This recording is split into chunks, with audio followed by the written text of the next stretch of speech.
La FIFA est en pleine tempête cette semaine, et cela n'a presque rien à voir avec ce qui se passe entre les lignes du terrain. Un seul match de Coupe du Monde à Atlanta a ouvert une brèche bien plus large.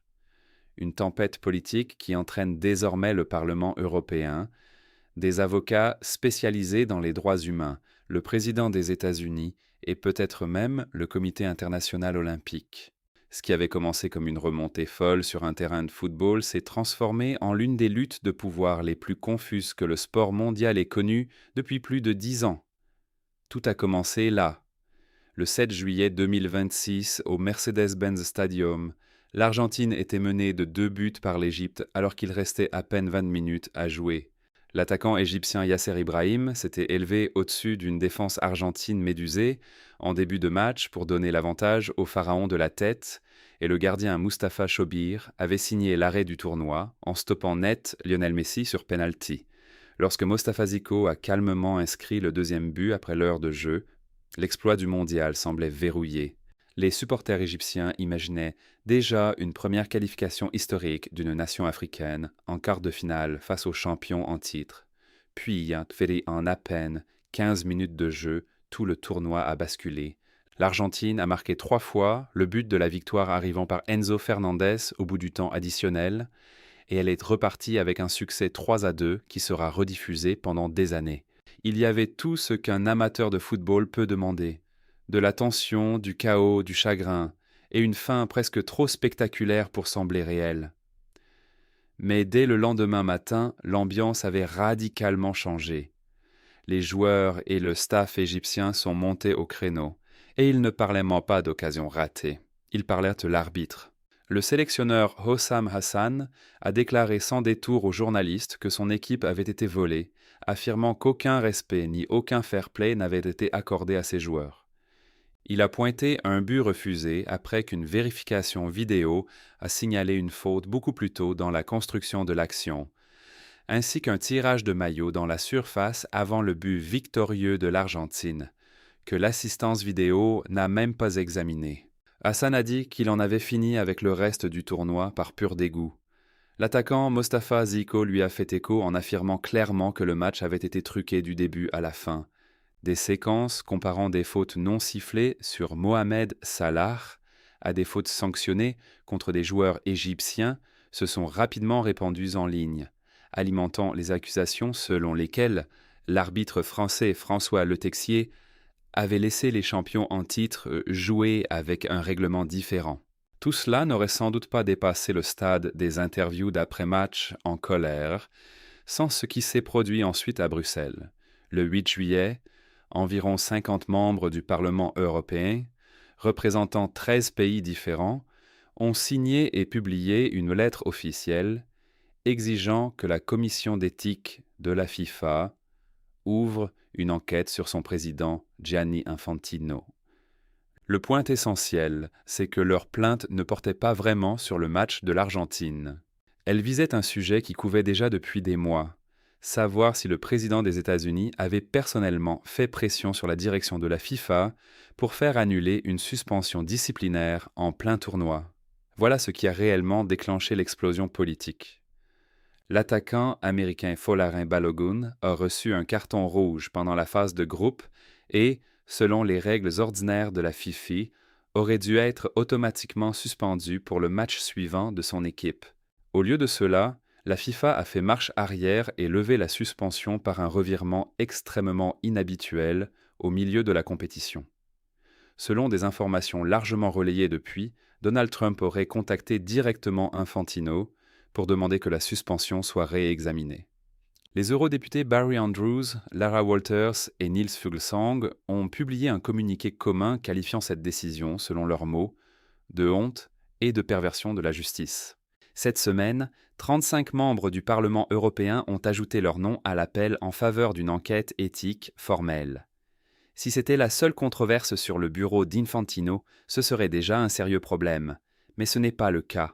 Des responsables politiques et l'Organisation de défense des droits humains, Fair Square, poussent aussi la FIFA à rouvrir une ancienne plainte liée à la cérémonie du tirage au sort de la Coupe du Monde, organisée au Kennedy Center de Washington en décembre 2025.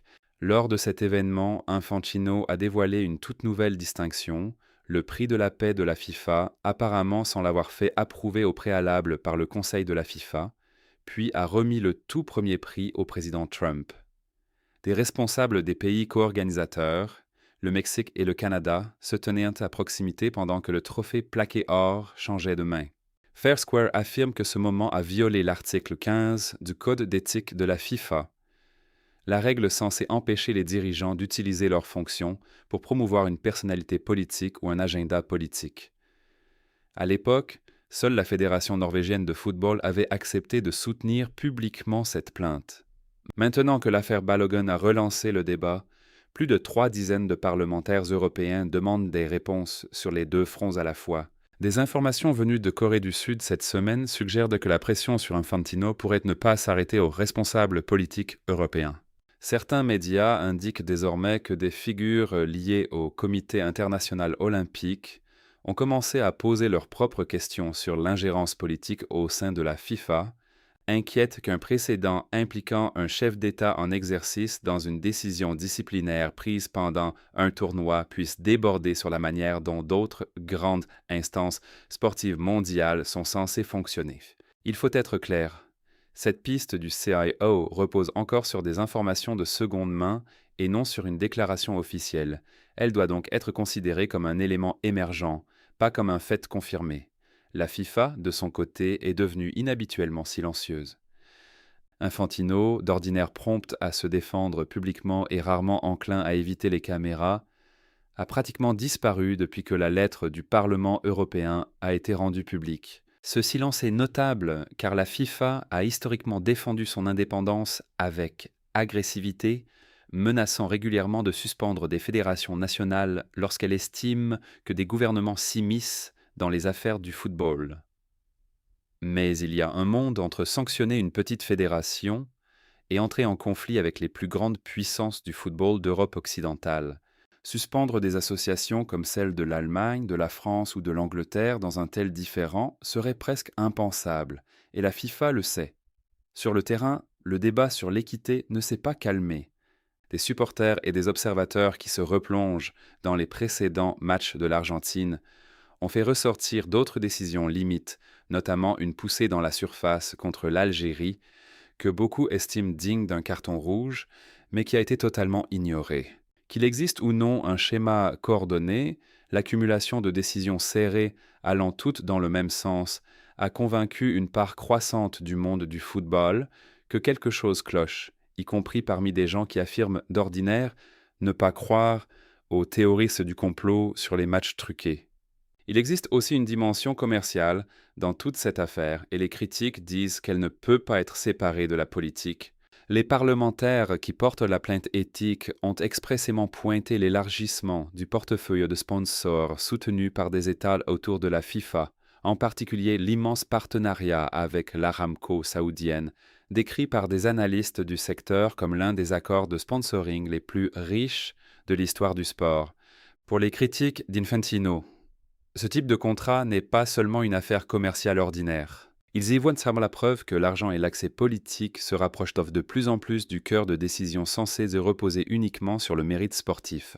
Quand les parlementaires mettent à la chronologie bout à bout l'afflux d'argent issu de sponsors liés à des États, le chemin diplomatique dégagé vers l'organisation de la Coupe du Monde 2034, la scène inhabituelle de Washington et les polémiques arbitrales autour de l'Argentine, ils estiment que l'ensemble dessine une image cohérente et non une succession de coïncidences sans rapport. Au Caire et dans une grande partie du continent africain, la réaction aux résultats d'Atlanta a été vive.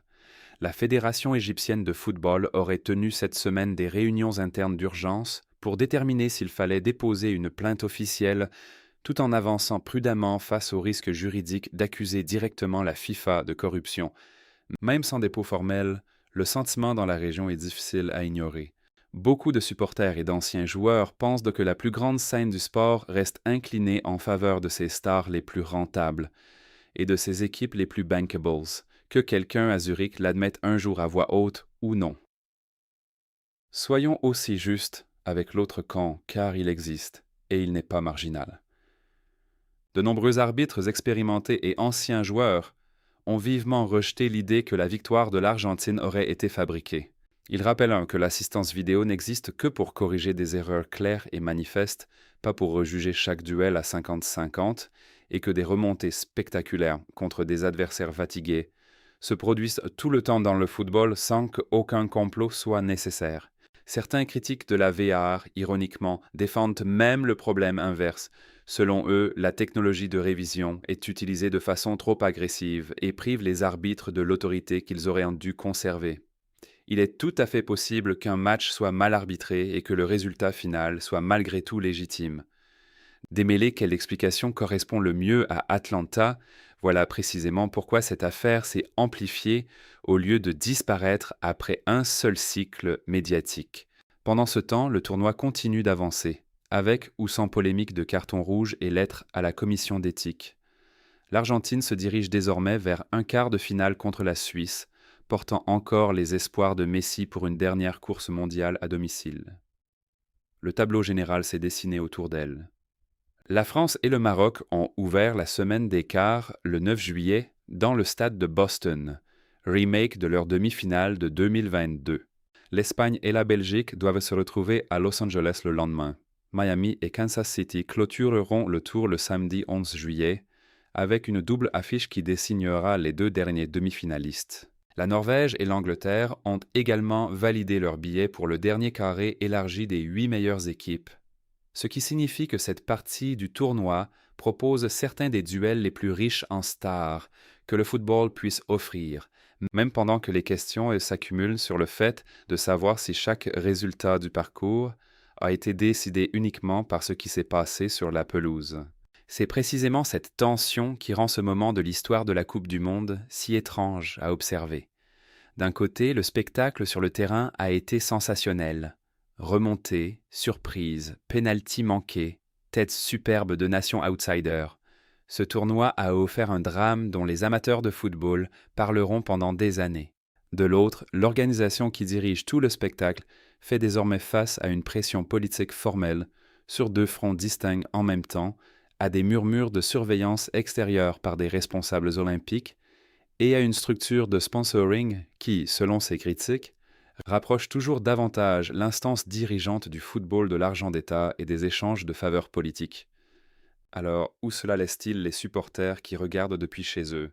Dans une position inconfortable, honnêtement, un but victorieux à la dernière minute peut encore paraître magique sur le moment. Mais il devient difficile de séparer complètement cette sensation du bruit qui l'entoure quand on sait que 50, puis 35, puis des dizaines d'autres parlementaires européens pensent que l'homme qui dirige le tournoi a peut-être laissé la pression politique s'infiltrer directement dans des décisions censées être réglées uniquement par les règles. Ajoutez à cela un prix de la paix remis à un président américain en exercice lors d'un tirage au sort de Coupe du Monde, une suspension annulée en plein tournoi qui remonte jusqu'à un appel de la Maison-Blanche, et un flux de sponsors rempli d'argent adossé à des États, et l'on comprend pourquoi les critiques décrivaient cette affaire comme plus qu'une controverse liée à un seul match. Certains acteurs du monde du football présentent ce moment comme le plus grand test de crédibilité pour la FIFA depuis l'explosion du scandale de corruption Sepp Blatter il y a 10 ans, lorsque le Parlement européen avait pris une initiative tout aussi rare en appelant un président de la FIFA en exercice à quitter son poste. D'autres jugent manquer la comparaison excessive, estimant qu'une annulation de carton rouge et une cérémonie de trophée maladroite n'ont rien à voir avec l'ampleur des scandales de pots de vin et de rétrocommission qui avaient secoué la FIFA à l'époque. Les deux camps s'accordent cependant sur un point. La pression qui s'accumule aujourd'hui autour d'Infantino ne va pas disparaître en silence, et elle surgit au milieu de la Coupe du Monde la plus regardée de l'histoire, organisée aux États-Unis, au Mexique et au Canada. Quoi qu'il arrive avec l'enquête de la commission d'éthique, et quelle que soit la décision de la Fédération suisse, de la Fédération allemande ou de toute autre instance concernant cette lettre du Parlement européen, une chose semble certaine. Cette Coupe du Monde restera dans les mémoires pour bien plus que des buts et des scores. Elle restera comme le tournoi où la politique, l'argent et le football se sont heurtés au grand jour, obligeant les supporters du monde entier à se poser une question dérangeante. Quand les enjeux atteignent ce niveau, est-ce que quelqu'un regarde encore simplement un match? Revenons un instant en arrière pour comprendre qui est réellement Gianni Infantino, car son parcours compte pour saisir pourquoi ce conflit est devenu si personnel. Il a pris la présidence de la FIFA en 2016, juste après que le scandale de corruption de l'ère Blatter a vidé l'organisation de sa crédibilité et entraîné une vague d'arrestations, de démissions et de poursuites pénales dans plusieurs pays. Infantino était censé être le candidat de la réforme, celui qui ferait le ménage et rétablirait la confiance dans une institution devenue une caricature de corruption. Pendant des années, il a fortement cultivé cette image en élargissant la Coupe du Monde, en augmentant les revenus de la FIFA et en se positionnant comme un homme d'État mondial plutôt que comme un bureaucrate. Ses critiques affirment désormais qu'à un moment donné, cette image d'homme d'État a tourné en quelque chose de plus proche du marchandage politique et que les événements de la semaine écoulée constituent la pièce maîtresse de leur argumentation. L'affaire Balogun mérite elle aussi d'être examinée de plus près, car sur le papier, elle paraît presque trop petite pour déclencher un scandale international. Un carton rouge pendant la phase de groupe est censé entraîner une suspension automatique d'un match selon le code disciplinaire existant de la FIFA, point final, sans procédure d'appel prévue pour une expulsion standard de ce type. Cette règle existe précisément pour empêcher le genre de situation qui vient de se produire. Le plus grand marché commercial d'une équipe poussant pour garder son joueur majeur sur le terrain. Lorsque l'on a appris que la suspension avait été levée par ce qui ressemblait à une décision d'exception venue d'en haut, cela n'a pas seulement irrité les supporters neutres. Cela a aussi inquiété des fédérations qui demandent depuis des années à la FIFA de rendre sa procédure disciplinaire plus cohérente et moins exposée aux influences de coulisses. Si un appel téléphonique d'un chef d'État peut annuler une suspension claire en plein tournoi, beaucoup de dirigeants se demandent désormais quelles autres règles pourraient m'en plier de la même façon si une demande est soutenue par suffisamment de poids politique.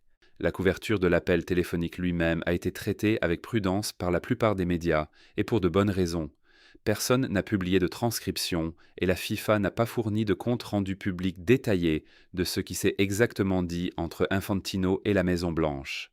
Ce que plusieurs médias ont rapporté de manière constante, c'est qu'un contact a eu lieu autour du moment où la décision a été annulée, et que les parlementaires européens jugent le calendrier beaucoup trop commode pour être ignoré.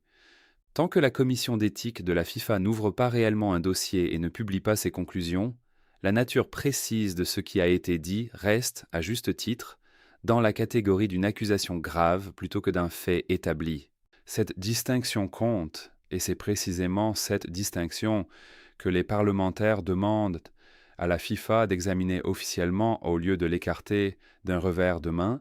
Le contrat de sponsoring avec Aramco mérite également que l'on s'y attarde, puisqu'il revient sans cesse comme élément d'appui dans la plainte plus large contre le style de leadership d'Infantino.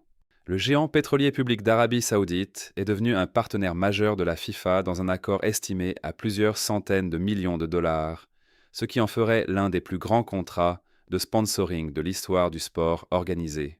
Les organisations de défense des droits humains ont presque immédiatement exprimé leurs inquiétudes, en pointant le bilan saoudien en matière de droits humains et en se demandant si les engagements affichés de la FIFA en faveur de la responsabilité et de la transparence peuvent coexister avec de l'argent de sponsoring provenant directement d'une compagnie pétrolière d'État. Les défenseurs de l'accord, dont de nombreux responsables de la FIFA, soutiennent que les organisations sportives mondiales s'associent régulièrement à des entités liées à des États, et que cibler ce seul contrat revient à ignorer un schéma beaucoup plus ancien dans toute l'industrie du sport, de la Formule 1 au golf, en passant par le football européen de club.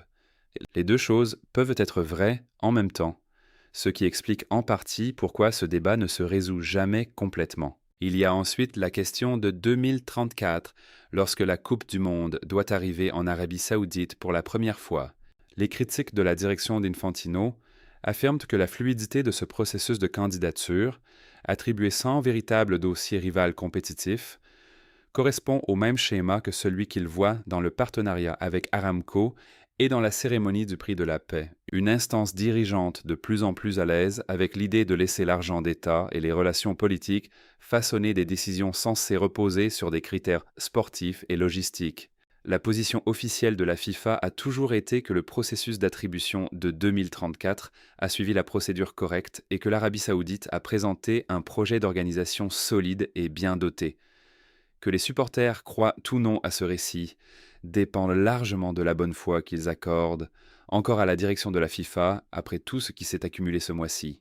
Il faut aussi souligner à quel point il est inhabituel que le Parlement européen s'implique directement dans un conflit de gouvernance sportive.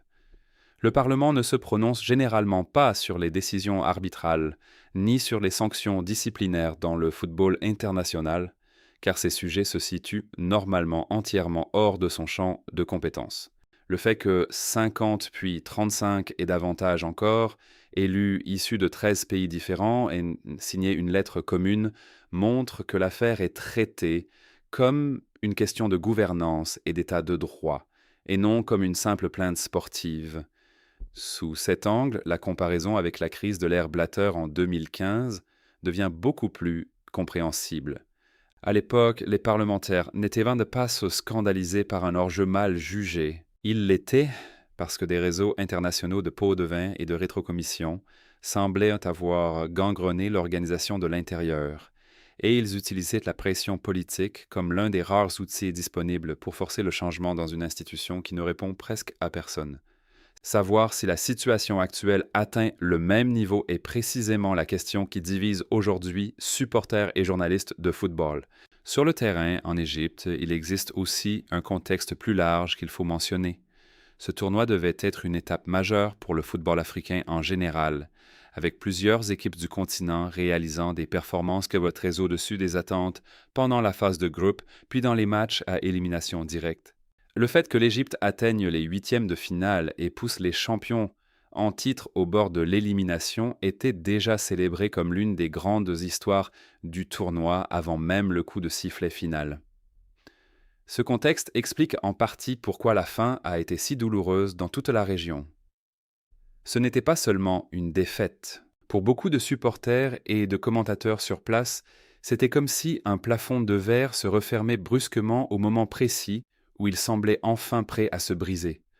Rien de tout cela n'a empêché les supporters ordinaires de continuer à s'écharper en ligne, pour le meilleur ou pour le pire. Les séquences comparant des fautes précises, des vérifications VR précises et des cartons jaunes précis continuent de circuler, chaque camp ressortant le ralenti qui soutient sa version des faits.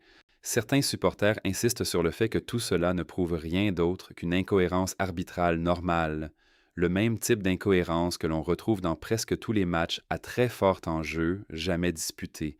D'autres affirment que l'accumulation de décisions limites, allant toutes dans le même sens, combinée à ce qui ressort désormais sur l'appel de Trump et la cérémonie du prix de la paix, correspond exactement au type de schéma qui mérite une vraie enquête plutôt qu'un haussement d'épaule.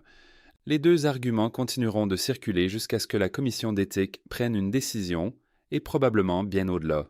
Pour l'instant, la Coupe du Monde poursuit son calendrier, et c'est peut-être l'aspect le plus étrange de toute cette histoire. Des millions de supporters aux États-Unis, au Mexique et au Canada continuent de remplir les stades, d'acheter des maillots, de regarder les matchs chaque soir, alors même que la crédibilité de l'organisation qui dirige tout l'événement est disséquée en temps réel par les élus de son propre continent. Le football a déjà traversé de nombreux scandales, tout en continuant à attirer des foules records. Reste à savoir si celui-ci changera réellement quelque chose en profondeur au sein de la FIFA, ou s'il deviendra simplement un titre de plus qui s'effacera lorsque le trophée sera soulevé dans quelques semaines. Pour l'instant, personne ne peut encore répondre à cette question.